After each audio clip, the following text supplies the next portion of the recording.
ನಮಸ್ಕಾರ ವೀಕ್ಷಕರೇ, ಸಂಪೂರ್ಣ ನ್ಯೂಸ್ಗೆ ಸ್ವಾಗತ. ನಾನು ನಿಮ್ಮ ತ್ರಿಷಾ ರಮೇಶ್. ಇವತ್ತು ನಮ್ಮ ಜೊತೆಗಿದ್ದಾರೆ ಆ ದಿನಗಳು ಸಿನಿಮಾ ಎಲ್ರಿಗೂ ನೆನಪಿದೆ. ಆ ಸಿನಿಮಾನ ಕನ್ನಡ ಅಭಿಮಾನಿಗಳು ಎಂದಿಗೂ ಮರೆಯೋಕ್ಕೆ ಸಾಧ್ಯ ಇಲ್ಲ. ಅದೇ ಅನೇಕ ಹಿಟ್ ಸಿನಿಮಾಗಳನ್ನು ಕೊಟ್ಟು ಇವತ್ತು ಅಂಥದ್ದೇ ಒಂದು ಭೂಲೋಕದ ಕಥೆಯನ್ನು ಹೇಳೋಕ್ಕೆ ಹೊರಟಿದ್ದಾರೆ ಬಲರಾಮನ ದಿನಗಳು ಸಿನಿಮಾ ಮೂಲಕ. ಅವರೇ ನಮ್ಮ ಹೆಮ್ಮೆಯ ಕನ್ನಡದ ನಿರ್ದೇಶಕ KM ಚೈತನ್ಯ ಸರ್ ನಮ್ಮ ಜೊತೆಗಿದ್ದಾರೆ. ಬನ್ನಿ ಅವರನ್ನು ಮಾತಾಡ್ಸೋಣ. ಸರ್ ನಮಸ್ತೆ. ಸರ್ ನಮಸ್ತೆ. ಸರ್ ಹೇಗಿದ್ದೀರಾ? ನಾವು ಕೂಡ ಚೆನ್ನಾಗಿದ್ದೀವಿ. ಸರ್ ಆ ದಿನಗಳ ಸಿನಿಮಾ ರಿಲೀಸ್ ಆದಾಗ ನಾನು ತುಂಬ ಚಿಕ್ಕವಳು, ಸೊ ಇವಾಗಲೂ ಆ ಸಿನಿಮಾ ನಂಗೆ ನೆನಪಿದೆ. ಅಂಥದ್ದೊಂದು ಭೂಲೋಕ ಟಚ್ ಮಾಡಬೇಕು ಅಂದ್ರೆ ಎಲ್ರಿಗೂ ಒಂದು ಭಯ ಇರುತ್ತೆ. ಯಾಕಂದರೆ ಒಂದು ಲೋಕ ಸ್ಟೋರಿ ಹೋಲ್ತಿದ್ರೆ ತುಂಬ ಎಗನೆಸ್ಟ್ ಇರುತ್ತೆ. ಅಂಥದ್ರಲ್ಲಿ ನೀವು ಆಗ ಆ ಕಥೆನ ಟಚ್ ಮಾಡಿದ್ರಿ. ಸೊ ಹೇಗಿತ್ತು ಸರ್ ಆ ಎಕ್ಸ್ಪೀರಿಯನ್ಸ್? ಆ ದಿನಗಳು ಮಾಡೋಕ್ಕೆ ನನಗೆ ದೊಡ್ಡ ಕಾರಣ ನಮ್ಮ ಅಗ್ನಿಶ್ರೀಧರ್ ಸರ್. ಯಾಕೆಂದರೆ ಅಗ್ನಿಶ್ರೀಧರ್ ಸರ್ ಆ ಕಥೆಯನ್ನು ಬರೆದಿದ್ರು, ಆ ಕಥೆಯನ್ನು ಜೀವಿಸಿದ್ರು. ಅದರಲ್ಲಿ ಅವರೊಂದು ಪಾತ್ರ ಕೂಡ. ಸೊ ಅವರು ಆಗಲೇ ಅದರ ಸ್ಕ್ರಿಪ್ಟನ್ನು ಮಾಡ್ಕೊಂಡಿದ್ರು. ಅವರು ನನ್ನ ಕರೆದು ಅದನ್ನು ನಿರ್ದೇಶನ ಮಾಡೋದಕ್ಕೆ ಕೇಳಿದಾಗ ನಾನು ಅದನ್ನು ನಿರ್ದೇಶನ ಮಾಡಿದೆ. ಅದರಿಂದ ಆ ದಿನಗಳು ಚಿತ್ರ ಒಂದು ರೀತಿ ನಾನು ಆರಿಸ್ಕೊಂಡಿದ್ದಂಥ ಚಿತ್ರ ಅಲ್ಲ, ಆ ದಿನಗಳು ಚಿತ್ರ ನನ್ನ ಆರಿಸ್ಕೊಳ್ತು ಅಂತ ಹೇಳ್ಬೋದು. ಅದ್ರ ಮೂಲಕ ನನ್ನ ಸಿನಿ ಬದುಕು ಶುರುವಾಯಿತು. ನನ್ನ ಮೊದಲನೇ ನಿರ್ದೇಶನದ ಸಿನಿಮಾ ಅದು. ಈಗ 19 ವರ್ಷದ ನಂತರ ಮತ್ತೆ ಆ ಲೋಕ ಅಂದರೆ ಭೂಗತ ಲೋಕವನ್ನು ಮುಟ್ಟುವಂಥ ಒಂದು ಕಥೆಯನ್ನು ಈಗ ಬಲರಾಮನ ದಿನಗಳು ಸಿನಿಮಾ ನಾನು ಮಾಡ್ತೀನಿ. ನೀವು ಹೇಳಿದ್ರಿ ಆ ದಿನಗಳು ರಿಲೀಸ್ ಆದಾಗ ನೀವು ತುಂಬ ಚಿಕ್ಕವರಾಗಿದ್ರಿ ಅಂತ. ನಮ್ಮ ನಿರ್ಮಾಪಕರು ಶ್ರೇಯಸ್ ಅವರು ಬಹುಶಃ ನಮ್ಮ ಆ ದಿನಗಳು ಸಿನಿಮಾ ರಿಲೀಸ್ ಆದಾಗ 6 ವರ್ಷ ವಯಸ್ಸಿತ್ತು ಅಂತ ಕಾಣಿಸುತ್ತೆ. ತುಂಬ ಯಂಗ್ ಪ್ರೊಡ್ಯೂಸರು. ಅವ್ರು ನನ್ನ ಹತ್ರ ಬಂದು ನನಗೆ ಮತ್ತೆ ಒಂದು ಆ ದಿನಗಳು ಥರದೊಂದು ಸಿನಿಮಾ ನಿರ್ಮಾಣ ಮಾಡಬೇಕು ಅಂತೀನಿ, ವಿನೋದ್ ಪ್ರಭಾಕರ್ ಅವ್ರನ್ನೇ ಲೀಡಲ್ಲಿ ಇಟ್ಕೊಂಡು ಮಾಡಬೇಕು ಅಂತೀನಿ ಅಂತ ಬಂದಾಗ ನಾನು ಈ ಬಲರಾಮನ ಬಗ್ಗೆ ಮಾಡಬೇಕು ಅಂತ ಅಂದಿದ್ದು ನಮ್ಮ ಶ್ರೇಯಸ್ ಅವರು ಮತ್ತು ಪದ್ಮಾವತಿ ಮೇಡಮ್. ಏಕೆಂದರೆ ಪದ್ಮಾವತಿ ಅವರು ಒರಿಜಿನಲ್ ರೌಡಿ ಬಲರಾಮ ಯಾರಿದ್ರು ಅವರ ಹಳ್ಳಿಯವರು. ಆದರೆ ನಮ್ಮ ಸಿನಿಮಾ ಆ ರೌಡಿ ಬಲರಾಮನ ಬಯೋಪಿಕ್ ಅಲ್ಲ, ಇದೊಂದು ಕಾಲ್ಪನಿಕ ಕಥೆ. ಇದು ಯಾವುದೇ ನಿಜ ಜೀವನದ ಘಟನೆಗಳಾಗಲಿ ವ್ಯಕ್ತಿಗಳಾಗಲಿ ಅವ್ರ ಮೇಲೆ ಆಧರಿಸಿದ ಸಿನಿಮಾ ಅಲ್ಲ. ನಾನು ಮತ್ತೆ ಅದನ್ನ ಹೇಳ್ತಾ ಇದ್ದೀನಿ, ಇದು ಕಾಲ್ಪನಿಕ ಕಥೆ. ಆದ್ದರಿಂದ ಈ ಒಂದು ಕಾಲ್ಪನಿಕ ಸೃಷ್ಟಿ, ಒಂದು ಭೂಗತ ಜಗತ್ತಿನ ಸನ್ನಿವೇಶಗಳು ವ್ಯಕ್ತಿಗಳನ್ನ ಆಧರಿಸಿದಂಥ ಅವರಿಂದ ಸ್ಫೂರ್ತಿ ಹೊಂದಂಥ ಒಂದು ಕಾಲ್ಪನಿಕ ಕಥೆ ಕಟ್ಟುವಾಗ ಒಂದು ರೀತಿಯ ಕುತೂಹಲ, ಒಂದು ರೀತಿಯ ಆತಂಕ ಎಲ್ಲ ಇರುತ್ತೆ. ಅದನ್ನೆಲ್ಲ ಮೀರಿ ಒಂದು ಕಥೆಯನ್ನು ನಾವು ಕಟ್ಟೋದಕ್ಕೆ ಪ್ರಯತ್ನ ಪಟ್ಟಿದ್ವಿ. ಸರ್ ಹೆಸರು ಬಲರಾಮ ಇರೋದ್ರಿಂದ ಸೊ ಒಂದಷ್ಟು ನಿಮ್ಮ ರಿಸರ್ಚ್ಗಳಿರುತ್ತೆ. ಯಾಕೆ ಅಂದರೆ ಒಂದು ಕಾನ್ಸೆಪ್ಟ್, ಒಂದು ದೈವಿಕ ಕಾನ್ಸೆಪ್ಟ್ ಮಾಡಬೇಕು ಅನ್ನೋ ಒಂದಷ್ಟು ರಿಸರ್ಚ್ ಬೇಕಾಗುತ್ತೆ. ಅದರಲ್ಲೂ ಲೋಕದ್ದು ಮಾಡ್ತಾ ಇದ್ದೀವಿ, ಒಂದು ಅಂಡರ್ವರ್ಲ್ಡ್ ಕತೆ ಮಾಡ್ತಾ ಇದ್ದೀವಿ ಅಂದಾಗ ಒಂದಷ್ಟು ರಿಸರ್ಚ್ಗಳು ಮಾಡಿರುತ್ತೆ. ಸೊ ನೀವು ಎಷ್ಟು ಪ್ರಿಪ್ರೇಷನ್ ಮಾಡಿದ್ರಿ ಸರ್? ನನಗೆ ಒಂದು ಅಗ್ನಿಶ್ರೀಧರ್ ಅವ್ರ ಜೊತೆ ಮೊದಲನೇ ಸಿನಿಮಾ ಮಾಡಿದ್ರಿಂದ ನನಗೆ ಅವರು ಆ ಲೋಕವನ್ನು ಭಾಳ ಚೆನ್ನಾಗಿ ಪರಿಚಯ ಮಾಡಿಕೊಟ್ಟಿದ್ರು. ಅವರು ಆ ಜಗತ್ತನ್ನು ನೋಡಿದ್ರಾದ್ರಿಂದ ಅಲ್ಲಿ ಯಾವ ರೀತಿ ವ್ಯವಹಾರಗಳಾಗುತ್ತೆ, ವ್ಯಕ್ತಿಗಳು ಯಾವ ರೀತಿ ಮಾತಾಡ್ತಾರೆ, ಯಾವ ರೀತಿ ನಡ್ಕೊಳ್ತಾರೆ, ಅದನ್ನೆಲ್ಲ ಅವರು ಆಗ ತುಂಬ ಚೆನ್ನಾಗಿ ನನಗೆ ಕಣ್ಣು ತುಂಬಿಸಿದ್ರು. ಅದಲ್ಲದೆ ಎಷ್ಟೋ ಅನೇಕ ಹಿಂದಿನ ಭೂಗತ ಜಗತ್ತಲ್ಲಿ ಇದ್ದಂಥವ್ರನ್ನ ಅವ್ರು ಪರಿಚಯ ಮಾಡಿಕೊಟ್ಟಿದ್ರು. ನಾನು ಹೋಗಿ ಅವ್ರ ಜೊತೆ ಕೂತ್ಕೊಂಡು ಅವ್ರನ್ನ ಅಬ್ಸರ್ವ್ ಮಾಡಿದ್ದೆ, ಅವ್ರ ಜೊತೆ ಇಂಟ್ರ್ಯಾಕ್ಟ್ ಮಾಡಿದೆ. ಅದರಿಂದ ಆಗಲೇ ನನಗೆ ಅದೊಂದು ರೀತಿಯ ಪ್ರಿಪ್ರೇಷನ್ ಇತ್ತು. ಪ್ಯಾಂಡಮಿಕ್ ಸಮಯದಲ್ಲಿ ನಾವು ಹೇಗಿದ್ದರೂ ಏನೂ ಕೆಲಸ ಇಲ್ಲದೆ ಮನೇಲಿ ಕೂತಿರುವಾಗ ನಾನು ಮತ್ತೆ ಭೂಗತ ಜಗತ್ತಿನ ಅನೇಕ ಪುಸ್ತಕಗಳನ್ನು ಓದೋಕ್ಕೆ ಶುರು ಮಾಡಿದೆ. ಶ್ರೀಧರ್ ಸರ್ ಬರೆದಿರೋವಂಥದ್ದು, ರವಿ ಬೆಳಗೆರೆ ಅವರು ಬರೆದಿರೋವಂಥದ್ದು, BK ಶಿವರಾಮ್ ಅವರ ಪೊಲೀಸ್ ಕಂಡ ಕಥೆಗಳು, ಈ ರೀತಿ ಅನೇಕ ಪುಸ್ತಕಗಳನ್ನು ಓದಿದೆ. ಹಾಗೆ ಮುಂಬೈ ಅಂಡರ್ವರ್ಲ್ಡ್ ಬಗ್ಗೆ ಹುಸೇನ್ ಝೈದಿ ಬರೆದಿರುವಂಥ ಮಾಫಿಯಾ ಕ್ವೀನ್ಸ್ ಆಫ್ ಮುಂಬೈ ಇರ್ಬೋದು, ಡೋಂಗ್ರಿ ಟು ದುಬೈ ಇರ್ಬೋದು, ಈ ರೀತಿ ಪುಸ್ತಕಗಳು. ಕೋಲ್ಕತ್ತಾ ಅಂಡರ್ವರ್ಲ್ಡ್ ಇದೆ, ಅದ್ರ ಬಗ್ಗೆ ಒಂದಷ್ಟು ಪುಸ್ತಕಗಳಿದೆ, ಅದನ್ನು ಓದಿದೆ. ಆಮೇಲೆ ನನ್ನ ಸ್ನೇಹಿತರೊಬ್ಬರಿದ್ದಾರೆ, ಡೇನಿಯಲ್ ಜಾರ್ಜ್ ಅಂತ. 80s 90sಲ್ಲಿ ಭಾಳ ದೊಡ್ಡ ಹೆಸರು ಕ್ರೈಮ್ ರಿಪೋರ್ಟಿಂಗಲ್ಲಿ. ಅವರು ನನಗೆ ರಿಸೋರ್ಸ್ ಪರ್ಸನ್ ಆಗಿ ಹೆಲ್ಪ್ ಮಾಡಿದ್ರು. ಈ ಎಕ್ಸ್ಕ್ಯೂಸ್ ಮೀ, ಅವರು ಈ ಸಿನಿಮಾದಲ್ಲಿ ರಿಸೋರ್ಸ್ ಪರ್ಸನ್ ಆಗಿ ನನ್ನ ಜೊತೆ ವರ್ಕ್ ಮಾಡಿದ್ರು. ಸೊ ಅವರಿಂದ ನನಗೆ ಸಾಕಷ್ಟು ಗೊತ್ತಾಯಿತು. BK ಶಿವರಾಮ್ ಸರ್ ಜೊತೆ ಸಾಕಷ್ಟು ಹೊತ್ತು ಕಾಲ ಕಳೆದೆ, ಅವರಿಂದ ಒಂದಷ್ಟು ಇನ್ಫಾರ್ಮೇಷನ್ ಸಿಕ್ತು. ಹೀಗೆ ಅನೇಕ ಪೊಲೀಸವ್ರನ್ನ ಮೀಟ್ ಮಾಡಿದೆ. ಆಗಿನ ಭೂಗತ ಜಗತ್ತಲ್ಲಿದ್ದ ಅನೇಕ ಜನರನ್ನು ನಾನು ಮಾತಾಡಿಸಿದೆ. ಅವ್ರ ಮೂಲಕ ಸಿಕ್ಕ ಎಲ್ಲ ಇನ್ಫಾರ್ಮೇಷನ್ನು ನನ್ನಲ್ಲಿತ್ತು. ಈ ಬಲರಾಮನ ದಿನಗಳು ಸ್ಕ್ರಿಪ್ಟ್ ಮಾಡುವಾಗ ಅದೆಲ್ಲ ನನಗೆ ಹೆಲ್ಪ್ ಆಯಿತು ಅಂತ ಹೇಳ್ಬೋದು. ಸರ್, ಭೂಗತ ಲೋಕ ಅಂದರೆ ಅದೊಂದು ಕತ್ತಲು ಲೋಕ, ಕ್ರೌರ್ಯ ತುಂಬಿದ ಲೋಕ. ನಿಮ್ಮ ಸಿನಿಮಾದಲ್ಲಿ ಎಷ್ಟು ಕ್ರೌರ್ಯತೆ ಇದೆ ಅಥವಾ ತುಂಬ ಕ್ರೌರ್ಯತೆ ಯಾವ ಥರ ಇದೆ ಸರ್? ಕ್ರೌರ್ಯತೆ ಅನ್ನೋದು ಆನ್ ಸ್ಕ್ರೀನ್ ಇರೋದಕ್ಕಿಂತ ಹೆಚ್ಚು ಮಾನಸಿಕ ಕ್ರೌರ್ಯತೆ. ಅಂದರೆ ಒಬ್ಬ ವ್ಯಕ್ತಿ ಅಂಡರ್ವರ್ಲ್ಡ್ಗೆ ಯಾಕೆ ಎಂಟ್ರ್ ಆಗ್ತಾನೆ, ಅವನಿಗೆ ಯಾರೂ ಇಷ್ಟಪಟ್ಟು ಹೋಗುವಂಥದ್ದಲ್ಲ, ಅನಿವಾರ್ಯಗಳು, ಆ ಸನ್ನಿವೇಶಗಳು ಅವ್ರನ್ನ ಅಲ್ಲಿಗೆ ದೂಡುತ್ತೆ. ಆಮೇಲೆ ಒಂದು ಸತಿ ಆ ಜಗತ್ತಿಗೆ ಹೋದ್ಮೇಲೆ ಅಲ್ಲಿಂದ ಆಚೆ ಬರೋದು ಭಾಳ ಕಷ್ಟ. ಈ ಸಿನಿಮಾದಲ್ಲಿ ಒಂದು ಡೈಲಾಗ್ ಇದೆ, ಅಂಡರ್ವರ್ಲ್ಡ್ಗೆ ಹೋದವರೆಲ್ಲರೂ ಚಕ್ರವ್ಯೂಹದೊಳಗೆ ಸಿಕ್ಕಂಥ ಅಭಿಮನ್ಯು ಥರ ಅಂತ. ಸೊ ಆ ಜಗತ್ತು ಆ ರೀತಿಯ ಜಗತ್ತು. ಆದರೆ ಅಲ್ಲಿ ಕೂಡ ಪ್ರೀತಿ ಇರುತ್ತೆ, ಅಲ್ಲಿ ಕೂಡ ಸ್ನೇಹ ಇರುತ್ತೆ, ಅಲ್ಲಿ ಕೂಡ ವಿಶ್ವಾಸ ಇರುತ್ತೆ, ಅದರಲ್ಲೇ ದ್ರೋಹ ಇರುತ್ತೆ, ಹಾರ್ಟ್ ಬ್ರೇಕ್ಗಳಿರ್ತವೆ. ಅವೆಲ್ಲವನ್ನು ಸೇರಿ ಒಂದು ಕಥೆಯನ್ನು ಕಟ್ಟುವ ಪ್ರಯತ್ನ ನಾವು ಮಾಡಿದ್ದೀವಿ. ಆ್ಯಕ್ಚುಲಿ ಆ ದಿನಗಳು ಸಿನಿಮಾದಲ್ಲೂ ಅಷ್ಟೇ ನೀವೊಂದು ಕ್ಯೂಟ್ ಲವ್ ಸ್ಟೋರಿ ಇಟ್ಟಿರ್ತೀರ. ಸೊ ಚೇತನ್ ಅವ್ರಿಗೆ ಒಂದು ಕ್ಯೂಟ್ ಲವ್ ಸ್ಟೋರಿ ಇರುತ್ತೆ. ಅದರದ್ದೇ ಒಂದು ಆ ಸಿನಿಮಾ ರೌಡಿಸಮ್ ಜೊತೆಗೆ ಅದೊಂದು ಲವ್ ಸ್ಟೋರಿ ಬ್ಲೆಂಡ್ ಆಗಿ ನಮ್ಮನ್ನು ರಂಜಿಸಿದೆ. ಸೊ ಇದರಲ್ಲಿ ಯಾವ ಥರ ನೋಡ್ಬೋದು ಸರ್? ಇಲ್ಲಿ ಕೂಡ ಅದೇ ರೀತಿಯ ಒಂದು ಲವ್ ಸ್ಟೋರಿ ಇದೆ. ಅಂದರೆ ಆ ದಿನಗಳದು ಒಂದು ಬಹಳ ಕ್ಯೂಟ್ ಲವ್ ಸ್ಟೋರಿ ಇದೆ, ಇಲ್ಲಿ ಬಹಳ ಒಂದು ಮೆಚ್ಯೂರ್ ಆದಂಥ ಒಂದು ಒಂದು ಒಂದು ಲವ್ ಸ್ಟೋರಿ ಇದೆ. ಅದನ್ನ ತುಂಬ ಚೆನ್ನಾಗಿ ನಿಭಾಯಿಸಿದ್ದಾರೆ ವಿನೋದ್ ಪ್ರಭಾಕರ್ ಮತ್ತು ಪ್ರಿಯಾ ಆನಂದ್ ಅವರು.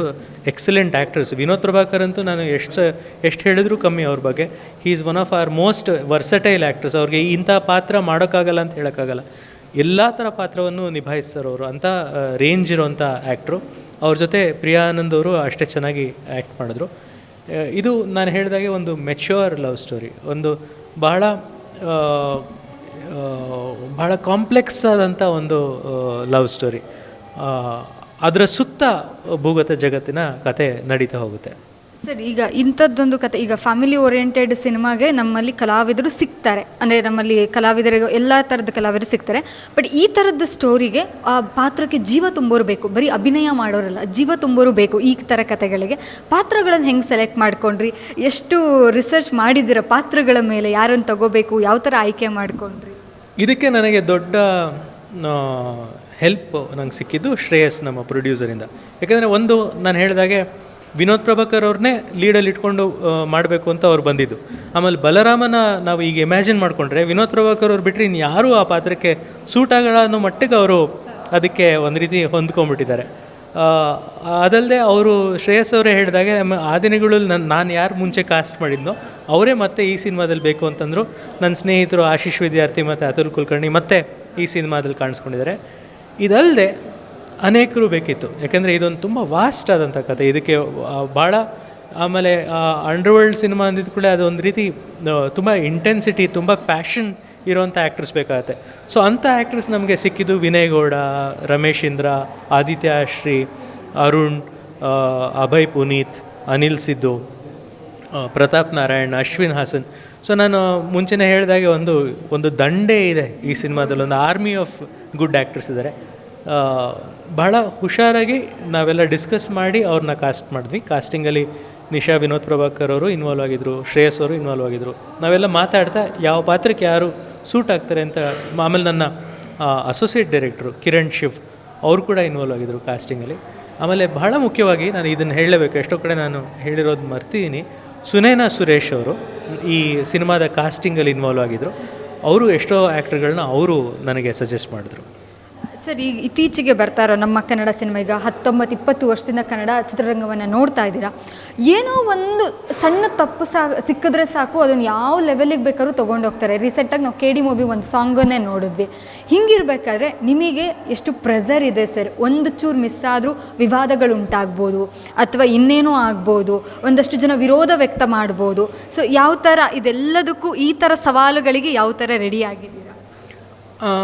ಆ ಪ್ರೆಷರ್ ಇದ್ದೇ ಇದೆ. ಯಾಕೆಂದರೆ ಸೋಷಿಯಲ್ ಮೀಡಿಯಾ ಜಗತ್ತಿನಲ್ಲಿ ಏನಾಗುತ್ತೆ, ಒಂದು ಸಣ್ಣ ತಪ್ಪನ್ನು ಕೂಡ ಆ್ಯಂಪ್ಲಿಫೈ ಮಾಡುವ ಸಾಧ್ಯತೆ ಇರುತ್ತೆ. ನಾವು ನಮ್ಮ ತಕ್ಕ ಮಟ್ಟಿಗೆ ಆ ರೀತಿ ಯಾವುದೂ ತಪ್ಪನ್ನು ಮಾಡೋಕ್ಕೆ ಹೋಗಿಲ್ಲ. ಆದರೂ ಕೂಡ ಯಾರು ಗೊತ್ತು, ಒಂದು ಸಿನಿಮಾ ಮಾಡಿದ್ದೀವಿ, ಅದರಲ್ಲಿ ನಮ್ಮ ಜನ ಭಾಳ ಇಂಟೆಲಿಜೆಂಟ್ ಆಗಿರೋಂಥವ್ರು. ಅವ್ರಿಗೆ ನಮಗೆ ಹೊಳಿದೇ ಇರುವಂಥ ಅನೇಕ ವಿಷಯಗಳು ಅವ್ರಿಗೆ ಹೊಳೆಯೋಕ್ಕೆ ಚಾನ್ಸ್ ಇದೆ. ಆ ಥರದ್ದೇನಾದ್ರು ತಪ್ಪನ್ನು ಅವರು ನನ್ನ ಗುರುತಿಸಿ ತೋರಿಸಿದಾಗ ಅದನ್ನು ನಾನು ಸರಿಪಡಿಸ್ಕೊಳ್ಳೋ ಪ್ರಯತ್ನವನ್ನು ಮಾಡ್ತೀನಿ. Okay sir. ಸರ್, ಈಗ 26ಕ್ಕೆ ತೆರೆ ಮೇಲೆ ಬರೋಕ್ಕೆ ರೆಡಿ ಆಗಿದ್ದೀರಾ. ಇತ್ತೀಚೆಗೆ ಕನ್ನಡ ಚಿತ್ರರಂಗದಲ್ಲಿ ಒಂದು ಸಣ್ಣ ಆರೋಪ ಏನು ಅಂದರೆ, ಒಂದು ಕಂಟೆಂಟ್ ಓರಿಯೆಂಟ್ ಸಿನಿಮಾಗಳು ಬರ್ತಾ ಇಲ್ಲ ಅಂತಾರೆ. ಆ ಥರ ಸಿನಿಮಾಗಳು ಬಂದರೆ ಬರಲ್ಲ ಜನ. ಈ ಥರ ಕಮರ್ಷಿಯಲ್ ಓರಿಯೆಂಟೆಡ್ ಸಿನಿಮಾಗಳನ್ನು ಮಾಡಿದಾಗ ಬರಲ್ಲ, ಹಂಗಿದ್ರೂ ಬರಲ್ಲ. ಈ ಥರದ ಸವಾಲುಗಳನ್ನು, ಯಾಕಂದರೆ ಒಂದು ಕಡೆ ಪೈರೇಸಿ ಇದೆ, OTTಗಳಿದ್ದಾವೆ. ಸೊ ಈ ಥರದ ಸವಾಲುಗಳನ್ನು ಮೆಟ್ಟಿ ನಿಲ್ಲಕ್ಕೆ ಕಮರ್ಷಿಯಲ್ ವೈಸ್ ಸಿನಿಮಾನ ತೊಗೊಂಡು ಹೋಗೋಕ್ಕೆ ಹೇಗೆ ರೆಡಿಯಾಗಿದ್ದೀರಾ? ಒಂದು ಒಳ್ಳೆ ಕಥೆಯನ್ನು ಮಾಡ್ಕೊಂಡಿದ್ದೀವಿ. 80s 90s ಯುಗ ನಿಮಗೆ ಅನೇಕ ಸಿನಿಮಾಗಳಲ್ಲಿ ಸಿಗೋದಿಲ್ಲ. ಆಮೇಲೆ ಈಗಿನ ಜನ್ರೇಷನ್ನವ್ರಿಗೆ ಬೇರೆಯವರು ತುಂಬ ಅವರ ಅಪ್ಪ ಅಮ್ಮಂದಿರು, ಅಜ್ಜಿಗಳು ತುಂಬ ಹೇಳ್ತಿರ್ತಾರೆ, ಹೇಗಿತ್ತು ಗೊತ್ತಾ 80ರಲ್ಲಿ 90ರಲ್ಲಿ ಅಂತ. ಇವರು ಅದ್ರ ಬಗ್ಗೆ ಕೇಳಿಸ್ಕೊಂಡಿರ್ತಾರೆ, ಆದರೆ ಆ ಯುಗ ನೋಡೋಕ್ಕಾಗಿರಲ್ಲ. ಆ ಯುಗನ ಕಟ್ಟುವ ಪ್ರಯತ್ನವನ್ನು ಈ ಸಿನಿಮಾದಲ್ಲಿ ನಾವು ಮಾಡಿದ್ದೀವಿ. ಸೊ ಅದಂತೂ ನಾನು ಆಶ್ವಾಸನೆ ಕೊಡಬಲ್ಲೆ. ನೀವು ಇಲ್ಲಿ ಈ ಸಿನಿಮಾಗೆ ಬಂದು ಹೋದರೆ ನಿಮಗೆ 80s 90sಲ್ಲಿ ಇದ್ದಂಗೆ ಆಗುತ್ತೆ. ಅದೊಂದು. ಇನ್ನೊಂದು ಅದ್ಭುತವಾದ ನಟರ ದಂಡಿದೆ. ಮುಂಚೆನೇ ಹೇಳಿದಾಗೆ ಸಂತೋಷ್ ನಾರಾಯಣನವರ ಮೊದಲ ಕನ್ನಡ ಸಿನಿಮಾ, ಅವರ ಅದ್ಭುತವಾದ ಮ್ಯೂಸಿಕ್ ಈ ಸಿನಿಮಾದಲ್ಲಿದೆ. HC ವೇಣು ಅವರ ಛಾಯಾಗ್ರಹಣ ಇದೆ, ವಿಶ್ವಾಸ್ ಕಶ್ಯಪ್ ಅವರ ಆರ್ಟ್ ಡೈರೆಕ್ಷನ್ ಇದೆ, ಹರಿದಾಸ್ ಅವರ ಎಡಿಟಿಂಗ್ ಇದೆ. ಸೊ ಒಟ್ಟಾರೆಯಾಗಿ ಒಂದು ಒಳ್ಳೆಯ ಸಿನಿಮಾ ಮಾಡುವ ಎಲ್ಲ ಪ್ರಯತ್ನವನ್ನು ನಾವು ಮಾಡಿದ್ದೀವಿ, with content and as far as technically is concerned. KVN ಅಂತ ಒಂದು ದೊಡ್ಡ ಸಂಸ್ಥೆ ಇದನ್ನು ವಿತರಣೆ ಮಾಡ್ತಿದೆ. ಆದ್ದರಿಂದ ಅವರು ಥಿಯೇಟ್ರ್ಗಳು ಒದಗಿಸೋದ್ರಲ್ಲಾಗಲಿ, ಪ್ರಚಾರ ಮಾಡೋದ್ರಲ್ಲಾಗಲಿ ಎಲ್ಲ ರೀತಿಯ ಸಹಾಯವನ್ನು ನಮಗೆ ಮಾಡ್ತಾರೆ. ಇಷ್ಟು ಮಾಡಿದ ಮೇಲೆ ನಾವು ನಮ್ಮ ಕನ್ನಡ ಮಹಾಜನತೆ ಅವರ ಆಶೀರ್ವಾದ ಈ ಸಿನಿಮಾಗೆ ನೀಡ್ತಾರೆ ಅಂತ ನಾವು ಕೇಳ್ಕೊಬೋದು ಅಥವಾ ಬಯಸ್ಬೋದು ಅಷ್ಟೇ. ಯಾಕೆಂದರೆ ಕನ್ನಡ ವೀಕ್ಷಕರನ್ನು ಮೆಚ್ಚೋದು ಸುಲಭ ಅಲ್ಲ. ಅವರು ಒಂದು ಕನ್ನಡ ಸಿನಿಮಾನ ಕೇವಲ ಒಂದು ಕನ್ನಡ ಸಿನಿಮಾ ಅಂತ ನೋಡಲ್ಲ, ಅದನ್ನು ಒಂದು ತಮಿಳು, ಮಲಯಾಳಮು, ತೆಲುಗು, ಹಿಂದಿ ಸಿನಿಮಾ ಜೊತೆ ಇಟ್ಟು ಅದಕ್ಕೆ ಸರಿಸಾಟಿ ಇದ್ದರೆ ಮಾತ್ರ ಒಪ್ಕೊಳ್ತಾರೆ. ಆದ್ದರಿಂದ ಅವ್ರನ್ನ ಮೆಚ್ಚಬೇಕು ಅಂದರೆ ನಾವು ತುಂಬ ಗೌರವದಿಂದ, ಭಯಭಕ್ತಿಯಿಂದ ಮಾಡಬೇಕಾಗುತ್ತೆ. ತುಂಬ ಎತ್ತರದಲ್ಲಿದ್ದಾರೆ ಕನ್ನಡ ನೋಡುಗರು. ಆ ರೀತಿಯ ಸಿನಿಮಾವನ್ನು ಮಾಡುವ ಪ್ರಯತ್ನವನ್ನು ನಾವು ಮಾಡಿದ್ದೀವಿ. ಅವರ ಆಶೀರ್ವಾದ ನಮಗಿರುತ್ತೆ ಅಂತ ನಾವು ಅಂದ್ಕೊಂಡಿದ್ದೀವಿ. ಸರ್, ನಿಮ್ಮ ಟೀಸರ್ ನೋಡಿದೆ. ಟೀಸರಲ್ಲಿ ಒಂದಷ್ಟು ಕಮೆಂಟ್ಸ್ಗಳು ಬಂದಿತ್ತು, ಅಂದರೆ ವಿನೋದ್ ಸರ್ ಆ್ಯಕ್ಟಿಂಗು, ನಿಮ್ಮ ಕತೆ ಬಗ್ಗೆ ಎಲ್ಲನೂ ಬಂದಿತ್ತು.